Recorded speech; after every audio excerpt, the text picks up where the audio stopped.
Bismillah ar-Rahman ar-Rahim.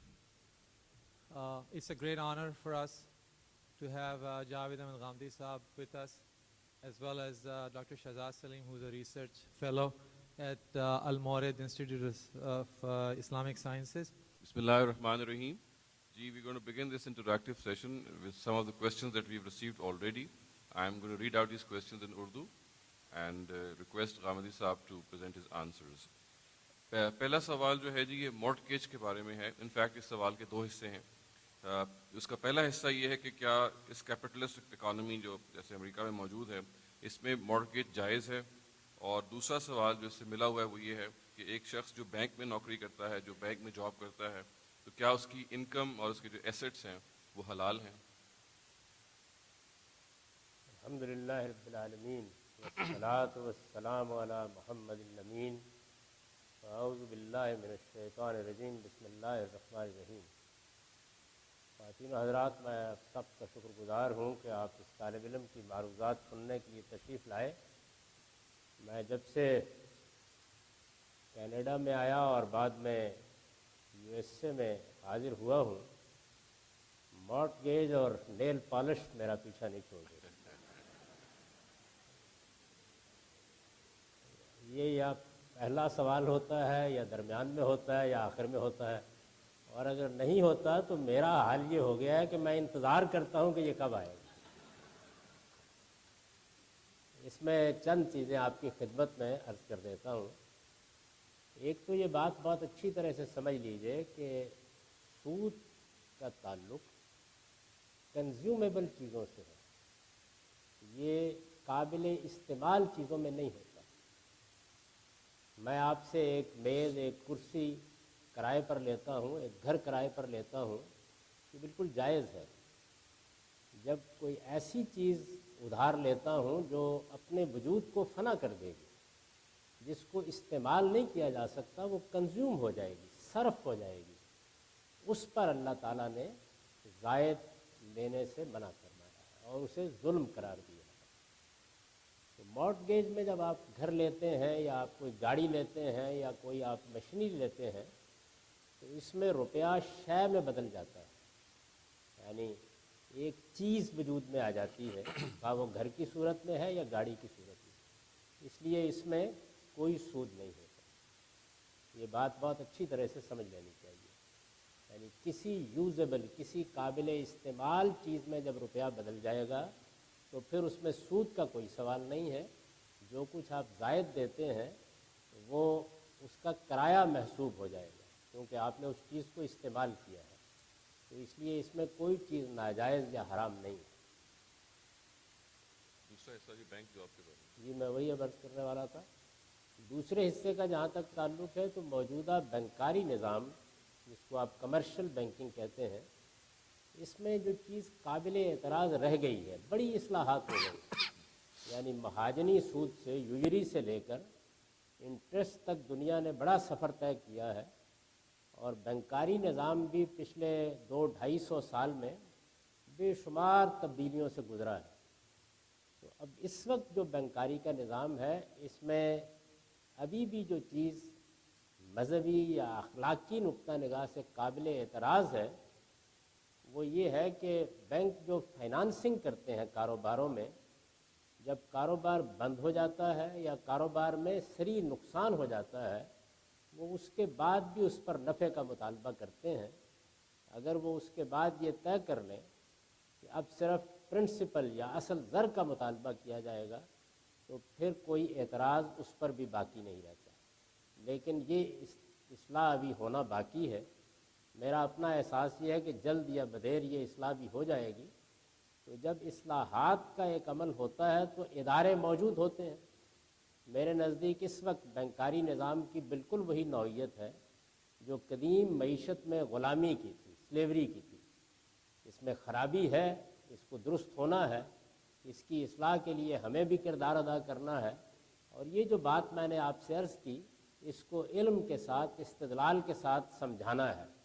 اس وقت تک کے لیے بینک کی ملازمت میں کوئی حرج کی بات نہیں ہے, لیکن سود لینا کسی حال میں نہیں چاہیے, اس لیے کہ اللہ نے اس کو حرام قرار دے دیا. جی اگلا سوال ہے، اس کے بھی دو حصے ہیں. پہلا حصہ یہ ہے کہ کیا گورنمنٹ کی جو بچت اسکیمیں ہیں، قومی بچت اسکیمیں ہیں، ان پر ہمیں انویسٹ کرنا ٹھیک ہے؟ اور اس کا دوسرا حصہ یہ ہے کہ انشورنس سے متعلق آپ کا کیا خیال ہے؟ دوسرے حصے پر پہلے تبصرہ کیے دیتا ہوں. انشورنس اپنی ذات میں انسانیت کی خدمت کا ایک بہت اچھا نظام ہے، اس میں کوئی خرابی نہیں ہے، سوائے اس کے کہ جو کمپنیاں انشورنس کا کام کرتی ہیں، بالخصوص تجارتی انشورنس کا، وہ جو کچھ ان کے پاس جمع ہوتا ہے اس کو پھر آگے بعض اوقات سودی کاروبار میں لگا دیتی ہیں.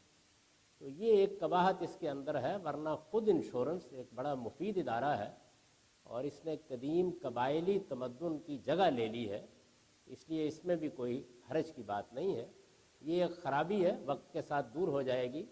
اسلام کا مزاج یہ ہے کہ وہ جو چیزیں صراحتاً غلط ہوتی ہیں ان سے روکتا ہے اور باقی چیزوں کے بارے میں وقت کا انتظار کرتا ہے، جس طرح اس نے غلامی کے بارے میں کیا.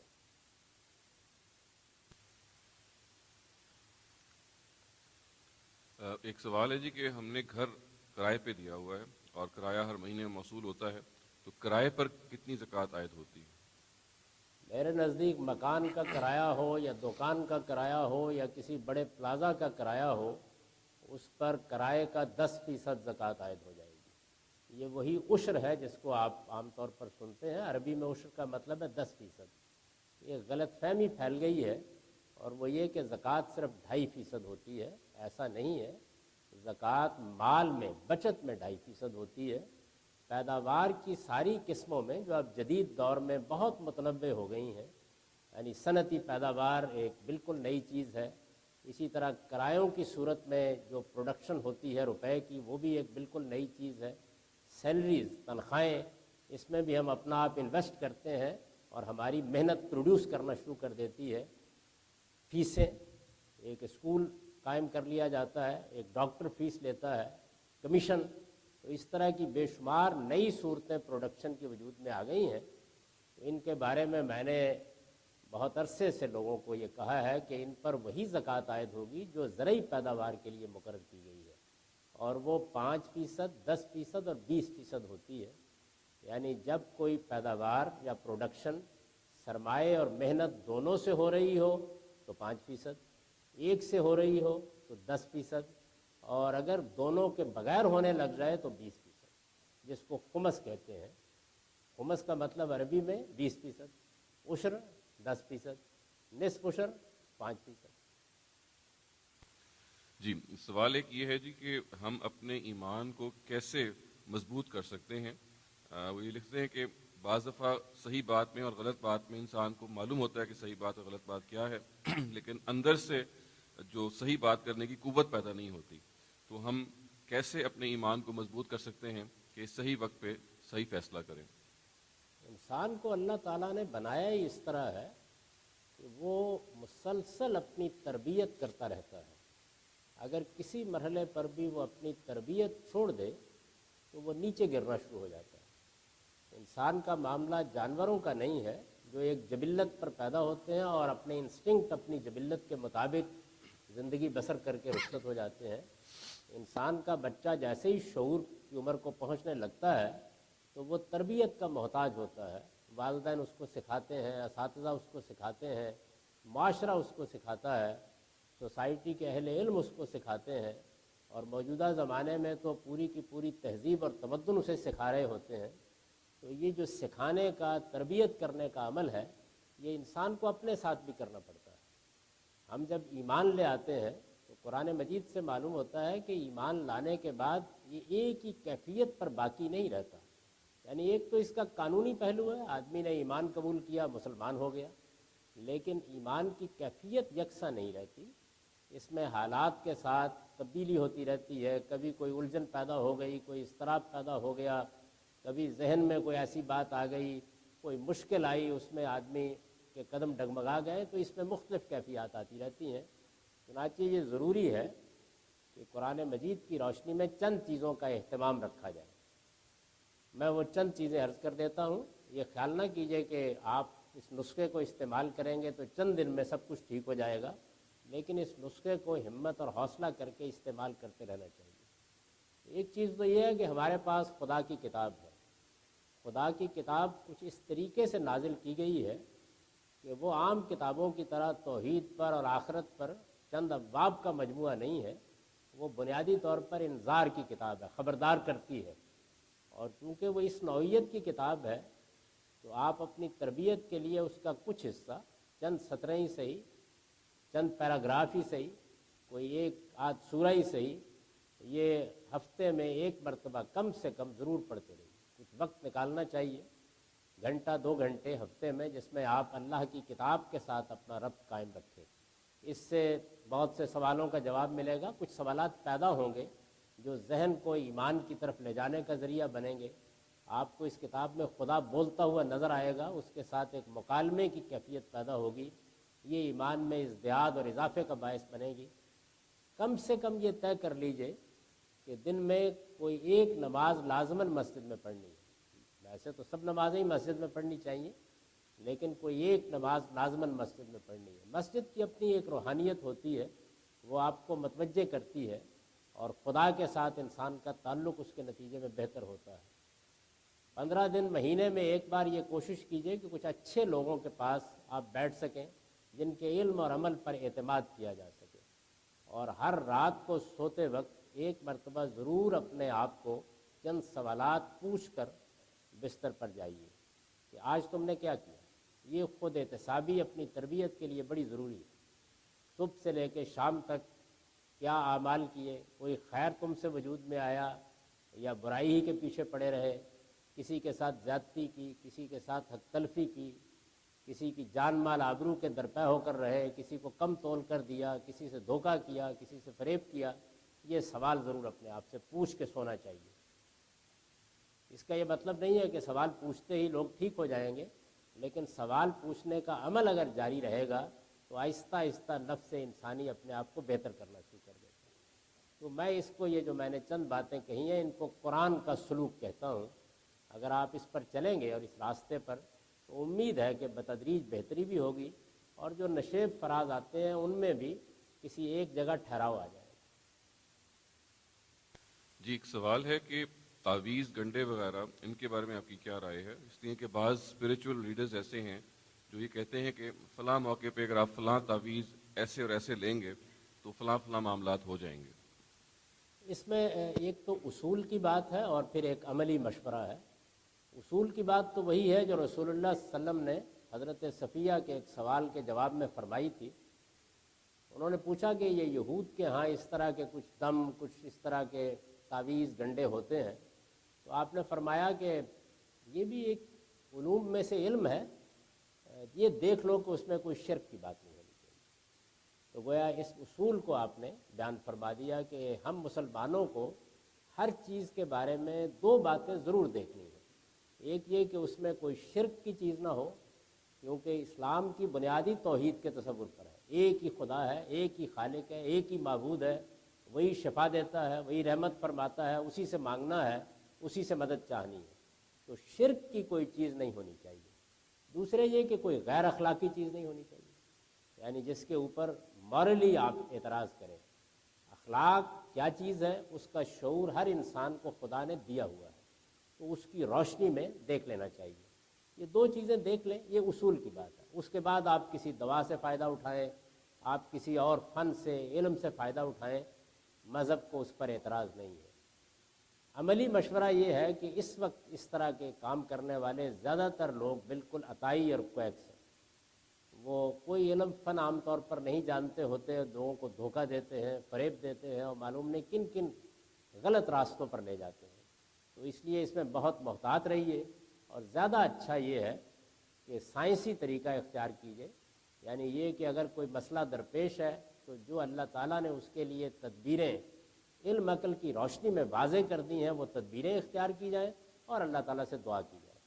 مذہب آپ کو صرف یہی بات کہتا ہے، یعنی جس قانون پر اللہ نے دنیا کو بنایا ہے اس میں علم سے استفادہ کریں، لیکن اس کے بعد اگر ایک تسمہ بھی ٹوٹ گیا ہے اور لینے جا رہے ہیں تو سیدہ عائشہ رضی اللہ عنہ کے الفاظ میں اس کے لیے خدا سے دعا ضرور کریں.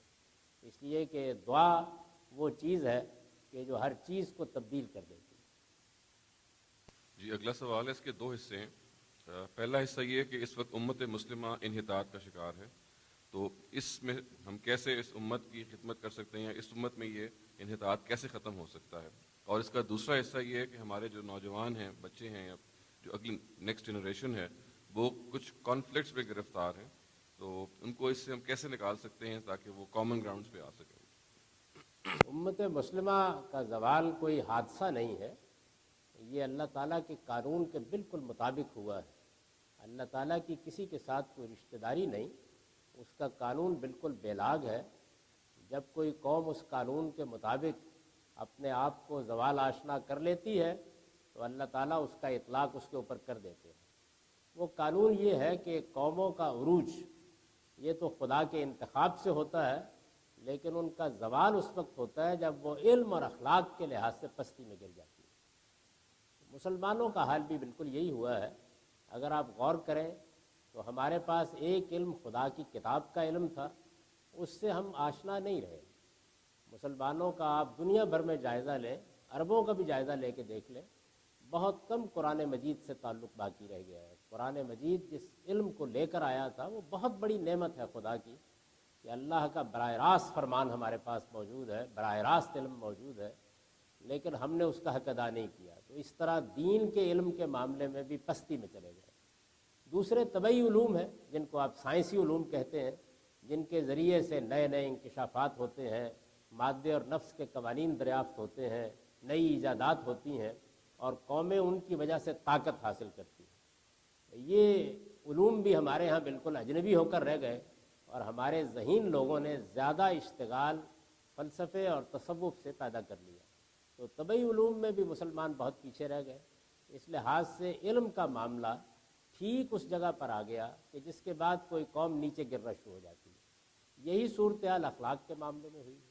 اخلاقی لحاظ سے ہم اپنا جائزہ لے کے خود دیکھ سکتے ہیں. یعنی یہ حقیقت ہے کہ ہم مسلمانوں کے ہاں جھوٹ بھی ہے، بددیانتی بھی ہے، دھوکہ بھی ہے، فریب بھی ہے، کم تولنا بھی ہے، دوا میں ملاوٹ کرنا بھی ہے. کون سی چیز ہے جو نہیں ہے؟ اور ایسا نہیں ہے کہ چند لوگ ہیں.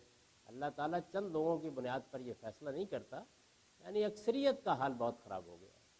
تو اس وجہ سے علم اور اخلاق کے لحاظ سے جب کوئی قوم پستی میں گر جاتی ہے تو اللہ پھر اسے پستی کے حوالے کر دیتے ہیں. ہمارے ساتھ بھی یہی ہوا ہے. اس سے نکلنے کا اس کے سوا کوئی راستہ نہیں ہے کہ علم اور اخلاق کے لحاظ سے اپنے آپ کو برتری کی طرف لے جانے کی کوشش کی جائے. نعرے لگانے سے، جنگ کرنے سے، تلواریں لہرانے سے، احتجاج کرنے سے، ہنگامہ کرنے سے کچھ نہیں ہوگا. یہ دیوار سے سر ٹکرانا ہے، اس کے سوا اس کا کوئی حاصل نہیں.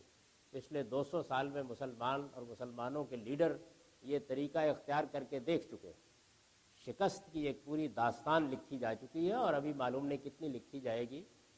ہماری حالت اگر تبدیل ہو سکتی ہے تو صرف علم اور اخلاق کے لحاظ سے برتری حاصل کرنے کے بعد ہو سکتی ہے، اور اسی کی کوشش کرنی چاہیے. اور علم کے معاملے میں خاص طور پر اپنے ذہن کو کھولنا چاہیے، علمی رویہ اپنے اندر پیدا کرنا چاہیے، سوال اور تجسس کے ساتھ اپنے مذہب کو بھی سمجھنا چاہیے اور دنیا کو بھی سمجھنا چاہیے. اس معاملے میں ہم بالکل جمود میں مبتلا ہے. ہمارے ہاں ایک لمبے عرصے سے بادشاہوں نے سیاسی لحاظ سے ہمیں محکوم بنائے رکھا، مذہبی رہنماؤں نے مقلد بنائے رکھا، اصلاح اخلاق کرنے والوں نے مرید بنائے رکھا. اور نتیجہ اس کا یہ ہے کہ وہی جو علامہ اقبال نے کہا ہے کہ مسلمانوں کی تاریخ یہ ہے کہ اے کشتہ سلطانی و ملائی و پیری. اس سے نکلنے کے لیے یہ ضروری ہے کہ اپنے اندر تجسس، جستجو، سوال سمجھنا، یہ چیز بڑی اہمیت اختیار کرے، اور ہم اپنے مذہب کا بھی علم حاصل کریں، اس میں ایجوکیٹ ہوں. ابھی صورتحال یہ ہے کہ ہم اس کو بھی جذباتی طور پر دیکھتے ہیں، اور جذباتی نعروئی کو عام طور پر تحسین کی نگاہ سے بھی دیکھتے ہیں. اس کو بھی اپنے لیے علم کا موضوع بنانا چاہیے تاکہ وہ پیغام جو ہمارے پاس ہے وہ ہم دنیا کو دے سکیں، اور دنیا کو دیکھنے کا رویہ بھی تبدیل کرنا چاہیے. یہ انسانیت کا سفر ہے، اس کو مشرق اور مغرب میں، مسیحی اور مسلم میں نہیں بانٹنا چاہیے. ہمارے پاس بھی ایک پیغام ہے، وہ خدا کا آخری پیغام ہے، وہ ہمیں دنیا کو پہنچانا ہے، اور دنیا کے پاس بھی ہمیں دینے کے لیے بہت کچھ ہے، وہ ہمیں لینا بھی ہے اور اس پر شکریہ بھی ادا کرنا ہے. اس لیے کہ ہمارے پیغمبر نے ہم کو یہ تعلیم دی ہے کہ من لم یشکر الناس لم یشکر اللہ. جو انسانوں کا شکر گزار نہیں ہوتا وہ خدا کا شکر گزار بھی نہیں ہو سکتا۔ جی اگلا سوال یہ ہے کہ قرآن مجید کا یہ اصول ہے کہ اللہ تعالیٰ کسی بھی نفس پہ اس سے کوئی ایسا بوجھ نہیں ڈالتے جو اس سے برداشت سے باہر ہو، تو یہ لکھتے ہیں کہ پھر ایسی کیا وجہ ہے کہ بعض لوگوں کی اتنی سخت آزمائش ہوتی ہے کہ وہ مجبور ہو جاتے ہیں کہ خودکشی کریں؟ یہ آیت جو آپ نے نقل کی ہے لا یکلف اللہ نفسا الا وسعها، اس کا یہ مطلب نہیں ہے۔ اس کا مطلب یہ ہے کہ اللہ تعالیٰ نے اپنا جو دین دیا ہے یا اپنی شریعت دی ہے اس میں احکام دیے ہیں، لوگوں کو ان کا پابند کیا ہے، تو یہ فرمایا ہے کہ اللہ تعالیٰ نے اپنے دین میں کوئی ایسا حکم نہیں دیا جو انسان کی طاقت سے آگے، یہ مطلب ہے اس کا۔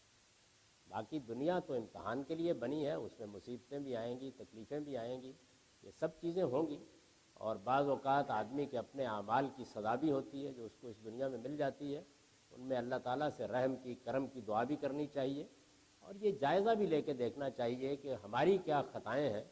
وہ بعض اوقات خدا کے قانون کی صریح خلاف ورزی ہوتی ہے، یعنی جو قانون اللہ تعالیٰ کا اس دنیا میں کام کر رہا ہے، مثال کے طور پر حفظان صحت کے اصولوں کی خلاف ورزی کی جائے گی تو اس کے نتیجے میں کوئی نہ کوئی حادثہ تو ہوگا۔